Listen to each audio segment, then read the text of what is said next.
Hi, it's John and welcome to the channel. It is May the 13th, 6:34 a.m. I've got my big blue mug of coffee. Hope you're having a great day today. And just before I get into my video, I need to explain something. I was up very early this morning. I woke up at 2 o'clock and I wanted to shoot this video and get it out for, well, an hour and a half ago, maybe 2 hours ago. But unfortunately, I've had some real issues with my computer. I need a new computer. It's just not working with my editing program anymore, and it has been so frustrating this morning.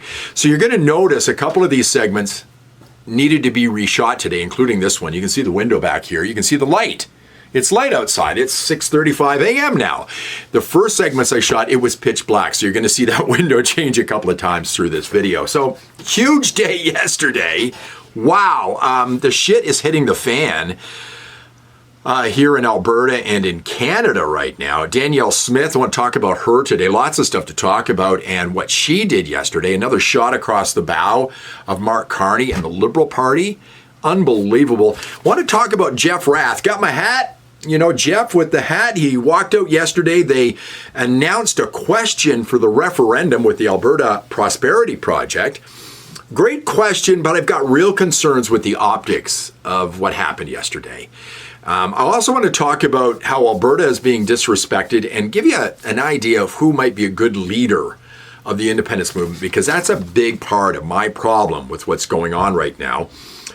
The feds are working for you, according to the Prime Minister, but somebody else in the government says they're not working for you, getting mixed messages from them and how they're working with Alberta, which they're not at all. And I want to talk about a statesman here.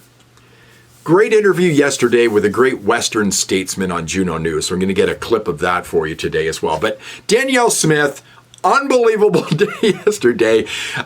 Hitting another one out of the park. She's batting 1,000 when it comes to going head to head with the Liberal Party and Mark Carney right now. This is what she had to say. That's why today we're announcing that effective immediately, Alberta is freezing the industrial carbon tax under Alberta's Technology and Innovation Emissions Reduction System, or TIER, at $95 per ton of emissions. So that's the first thing. The next thing was she lowered the threshold to have a referendum here in Alberta. The signature collection time for citizens' initiatives will be extended from 90 days to 120 days. We are also improving the process by setting the threshold to be 10% of the number of eligible voters who participated in the last general election. And she's also provided a long list to Mark Carney and the Liberal Party of things that Alberta demands so that we get a fair shake here in the country. Here's just a couple of them. By repealing the No New Pipelines Law, C-69, the oil tanker ban, the net zero electricity regulations, the oil and gas emissions cap, the net zero vehicle mandate, and any federal law or regulation that purports to regulate industrial carbon emissions, plastics, or the commercial free speech of energy companies. So the Premier just basically saying we're not raising the industrial carbon tax anymore. It's something that Carney wants to do on a federal level. Absolutely not. And by the way, just to let you know, climate change is dead. It was hardly mentioned during the election campaign. It will come back in a big way with the Liberals. You can count on that. It's who they are. She says she's got the demands of Carney and the Liberals, and she's lowered the threshold for a referendum out here. You'd almost think at times that she was a bit of a separatist herself, but I know what she's doing here. She's putting pressure on the government to get what Alberta wants, kind of what Quebec has been doing for years. Which takes me over to Jeff Rath. All right, let's put on my hat again. Jeff, yesterday, with the Alberta Prosperity Project, coming out with a question to be on the referendum. Now, I think it's a great question, but I have some severe concerns at the optics of this, what it looks like, who is making these announcements, and I have some ideas of who should be making these announcements instead of Jeff Rath, who I don't think speaks for the whole independence movement. But it was a great reveal yesterday. So here is Jeff Rath with the question for the referendum. I am very proud to announce that we have an official referendum question for the referendum petition campaign that we would like to introduce today. So gentlemen, if you could excuse me for a minute, and I'll try to do this without pulling down the signboard. That is the question that will be on the ballot for the Alberta referendum. It states quite simply, do you agree that the province of Alberta shall become a sovereign country and cease to be a province of Canada, yes or no? I think it's a great question. It's the question that I would have written in order to fulfill the Supreme Court's rules under the Clarity Act. Clear question. I don't think you can argue it's not a really clear question. And then we have to get the clear majority in order for us to separate. I have a problem with the way this looked yesterday. And no disrespect to Jeff Rath. True Albertan here. He's got the hat. He's got the blue jeans, probably wearing cowboy boots. I couldn't tell. But it wasn't a very good look yesterday. I think we need somebody a little more professional. I don't think Jeff Rath is the head of the independence movement here, although it seems like he's taking that spot. And the other thing that really bothered me in this, and I think if Jeff watched that video, he walked up and removed the Alberta flag from the question and threw it on the floor. You just don't do that. I addressed the issue of leadership a week ago.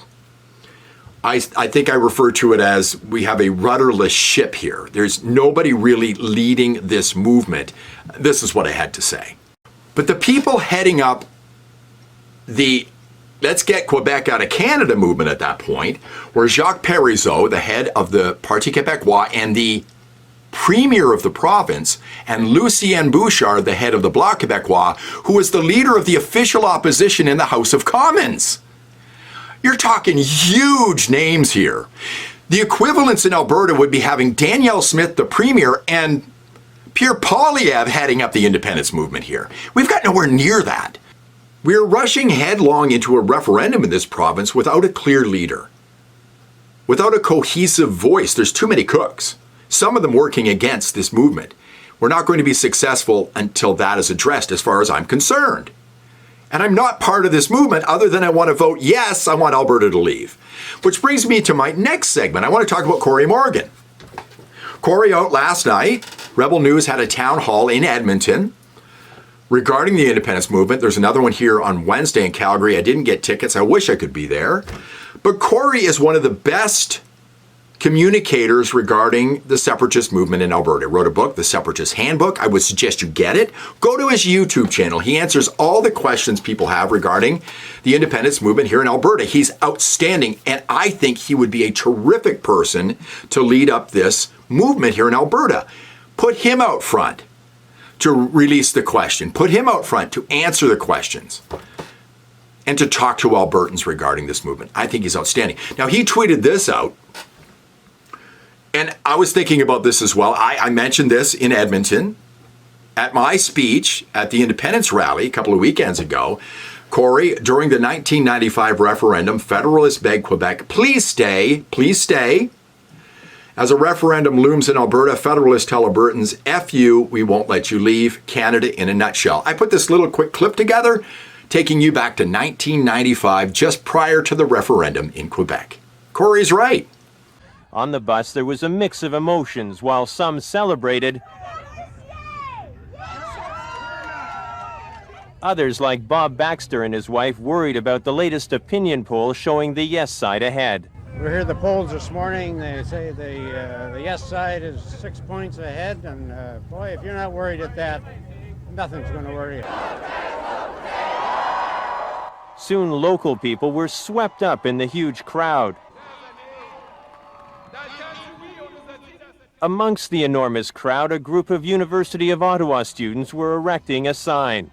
Every bit of work that everyone's doing here is worth it. If there's a no vote, we can save this wonderful country, and we'll all feel better about it in the morning. I was at the Unity rally. I lived in Cornwall, Ontario at the time. I took a bus to go to Montreal. I wouldn't do it today. It was all, oh, we love you, Quebec. Please don't leave. Oh, Quebecers, please don't vote to separate. We love you. We love you. And Cory's right. Alberta gets this. And it's getting worse all the time, and expect it to get worse as the referendum gets closer. Recruit Cory Morgan. Make him the leader. Which moves us on to something else that's related here. Alberta doesn't get any respect from the Liberal Party. They've been trying to destroy us for years. They've had an epiphany, according to Dominic LeBlanc, who's been finance minister. We'll have to see if he's in the cabinet as finance minister later today, as Carney announces cabinet.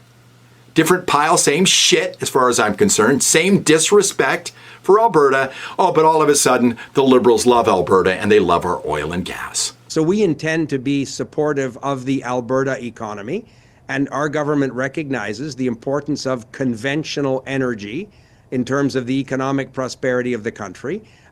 We can do both. We can support a transition to less carbon-intensive forms of energy, but recognize that the world continues to need conventional oil and gas, and Canada should be a reliable, dependable supplier of those energy resources as well. So LeBlanc is all for oil and gas now. The Liberals are after 10 years of trying to destroy Alberta and destroy our oil and gas industry. Now, Vashi Kapelis, who did a good interview here, I was critical of her the other day, credit where it's due. She asked LeBlanc why he hasn't done anything, why the government hasn't done anything. Alberta has demands, Saskatchewan has demands of the government. You haven't done anything, and this is what he answered. Like, what action specifically will you take to address the concerns of a very important part of this country?